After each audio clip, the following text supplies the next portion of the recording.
A história do futebol feminino brasileiro vai muito além de gols e glórias. Falar sobre esse assunto é falar sobre resistência e luta contra tabus quase que intransponíveis. Ao longo de anos em nosso país, as mulheres sofreram proibição e preconceito. De atração de circo a país de grandes nomes do futebol feminino, essa história tem muito suor e lágrimas. Hoje, você, historiante, conhecerá um pouco desse trajeto. As primeiras referências de partidas de futebol disputadas por mulheres surgiram nos anos 20. Os registros de jornais mostram a prática, ainda de forma muito tímida, no Rio de Janeiro, São Paulo e Rio Grande do Norte. Pode parecer piada, mas o circo traz algumas das primeiras referências do uso das palavras futebol feminino. Era tratado como uma performance, um show, não uma partida. Até a década de 40, o futebol entre mulheres estava longe de clubes ou grandes ligas. O que se sabia era de práticas periféricas do esporte. Não há registro de uma seleção. Apesar de ainda não ser proibida, a modalidade era considerada violenta e ideal apenas para homens. Após 1940, o cenário principiou uma tímida mudança. Tivemos neste momento jogos entre mulheres no Pacaembu, por exemplo. Em vez de fomentar a prática, essa visibilidade gerou revolta em parte da sociedade. As notícias sobre mulheres jogando futebol provocaram esforços da opinião pública e autoridades da época para a proibição. A primeira proibição ocorreu através de um processo de regulamentação do esporte no Brasil. Criou-se o CND, Conselho Nacional de Desportos. Na época, sob a alçada do Ministério da Educação. Em 1941, os debates sobre profissionalização e amadorismo começaram a ter mais força.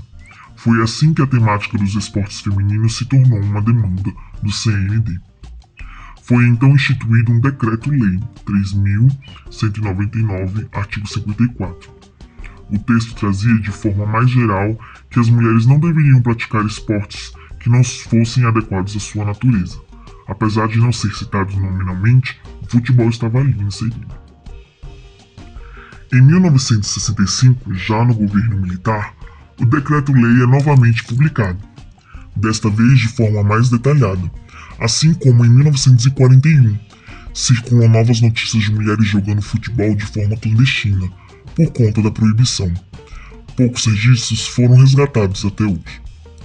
Desta vez, a deliberação cita especificamente a modalidade. O Decreto-Lei nº 3.199, de 14 de abril de 1941, capítulo 9, Disposições Gerais e Transitórias, artigo 54. Às mulheres não se permitirá a prática de desportos incompatíveis com as condições de sua natureza, devendo para este feito o Conselho Nacional de Desportos baixar as necessárias instruções às entidades esportivas do país. Apenas no fim da década de 70 foi revogada a lei que proibia as mulheres de jogarem futebol. É o início de uma nova jornada para a modalidade entre as mulheres. O fim da proibição, no entanto, não muda o panorama para as mulheres e o futebol feminino não recebe estímulos de clubes e federações. Apenas em 1983 a modalidade foi regulamentada. Com isso, foi permitido que pudesse competir, criar calendários, utilizar estádios, ensinar nas escolas. Clubes como Radar e Saad surgem como pioneiros do profissionalismo. Eram alguns dos times competitivos da época. Em 1988, a FIFA realizou na China um mundial de caráter experimental. Em inglês foi chamado de Women's Invitational Tournament. A seleção montada para a competição tinha como bases o Radar do Rio e o Juventus, em São Paulo. As jogadoras viajaram para o Mundial com a sobra das roupas dos homens, porque decidiu-se não confeccionar roupas específicas para elas. Foi um torneio que serviu de pontapé para o desenvolvimento da modalidade feminina em todo o mundo. Ao todo, 12 seleções participaram, e o Brasil ficou com bronze nos pênaltis. 1991 foi o ano da primeira Copa do Mundo FIFA de futebol feminino. A CBF assumiu o time oficialmente, mas o tratamento ainda era muito amador. O Brasil viajou com boa parte das atletas que disputaram o torneio experimental. Pretinha, ainda muito jovem, também fez parte da seleção comandada pelo técnico Fernando Pires. O Brasil teve menos de um ano de preparação. Foi eliminado logo na primeira fase.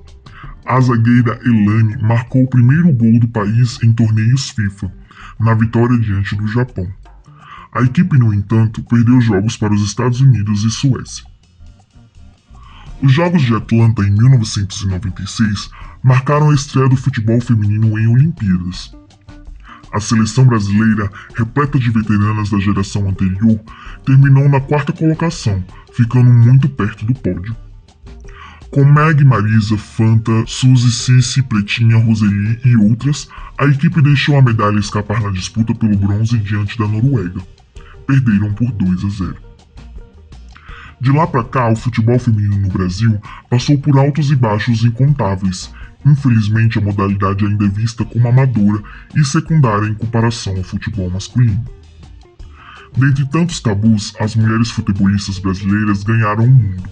Não à toa, a melhor jogadora do mundo é Brazuca, Marta, eleita 6 vezes a melhor jogadora do mundo. Esse ano, na Copa da França, todos os corações do mundo estão pulsando pelas guerreiras de chuteiras, e nós, claro, vibrando muito pelas nossas poderosas boleiras. A taça é nossa. E aí, curtiu? Deixa o seu like. Se ainda não é inscrito, se inscreva no canal e ative o sininho. Ah, e se o historiante te ajuda a estudar e a abrir a cabeça para o mundo, considere-se um apoiador. A partir de R$4 você nos ajuda em muito a manter o projeto e ainda entrar em nosso grupo secreto, com muito material exclusivo para seus estudos em humanas. Um abraço e até o próximo vídeo.